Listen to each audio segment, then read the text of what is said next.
Today, we're going to deconstruct an absolutely expert-level sales call. Our goal? To break it down into a powerful, repeatable framework that you can use to turn customer problems into real sales pipeline. We're going to see how one single, masterfully guided conversation can uncover millions of dollars in pain and connect it right to a company's most critical goals. So, how are we going to do this? Well, here's the plan. We've got a 5-step breakdown. First, getting past those generic buzzwords. Then we'll get into quantifying the real pain. After that, we'll connect that pain to a bigger, strategic goal, dig up the root cause of it all, and finally, land the plane with a perfect action-driving recap. Let's get into it. All right, let's jump right in at the very beginning of the call. The salesperson immediately gets hit with a super common challenge, a vague opening, and a single kind of generic buzzword. This is the first test, and how they handle it is going to set the stage for everything that comes next. This one. Every single sales rep has heard this before. It's that classic non-committal opener. The prospect is curious, sure, maybe a little guarded, but they haven't given you anything. It's basically a verbal shoulder shrug that can absolutely kill a call before it even starts, if you let it. And then you get it. A tiny little breadcrumb. The CEO mentions that one specific word from the outreach email caught his eye: predictability. This is it. This is the crucial opening the salesperson needs to pivot from a generic chat to a really meaningful discovery. And this next move is just brilliant. Instead of assuming what predictability means and launching into a pitch about it, he just asks. He asks the CEO to define it for him. This one small, powerful question completely shifts the dynamic of the conversation. It forces the prospect to start talking about their specific problem in their own words. Okay, so the door's been opened just a crack. Now we're going to see how a master salesperson blows it wide open. The conversation is about to go from this vague feeling of frustration to a concrete, quantifiable business problem. This is where the real discovery process kicks into high gear. And boom, the first piece of the puzzle drops. The CEO admits there was a 10% gap between what they forecasted and what they actually brought in last quarter. Now, for any sales leader, any miss is a problem. But a 10% gap? That's a serious symptom of that whole predictability issue he just mentioned.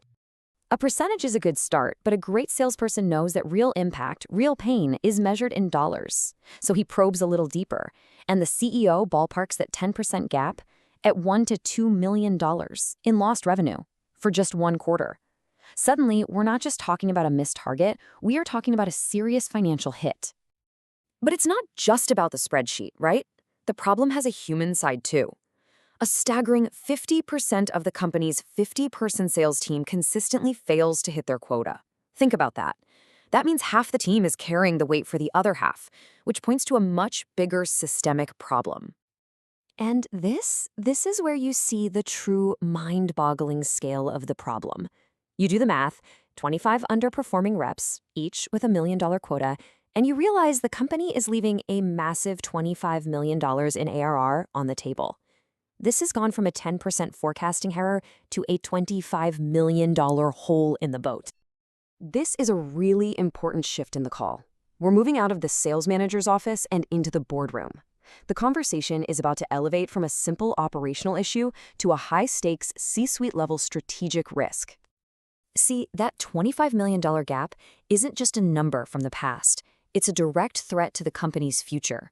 They're trying to grow by an ambitious 45%, which means they need to find an extra $20 to $25 million in new business.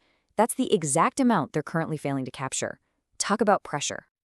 And here it is, the why behind the why. The CEO says it flat out. It's not just about hitting a number on a chart. It's about perception.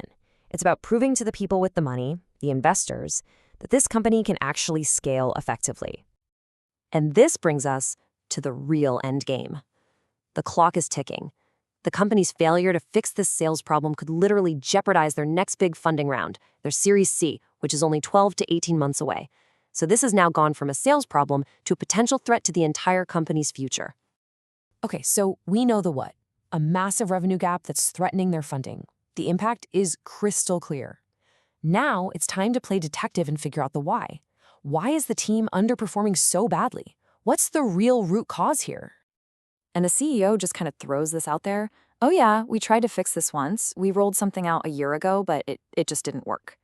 That's a huge clue. It tells you they know there's a problem, they've tried to solve it before, and they've failed, leaving reps to just do their own thing.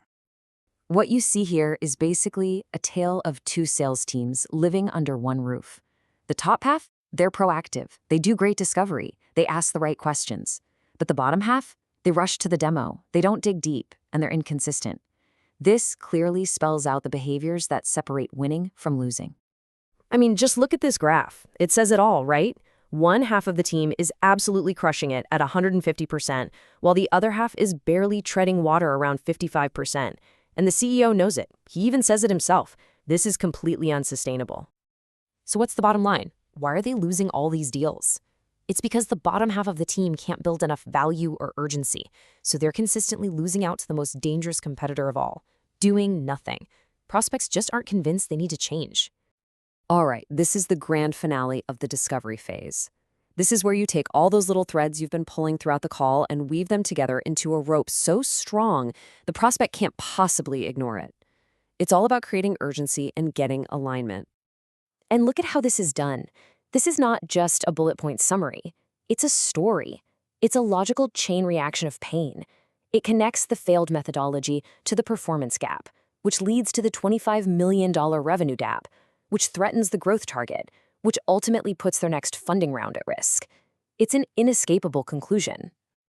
And there it is, the phrase every salesperson wants to hear. Yeah, you nailed it. That's not just agreement, that's alignment. That's trust. The salesperson and the CEO are now perfectly aligned on the problem and its massive consequences, and a solution hasn't even been mentioned yet. So, what does this all mean for you?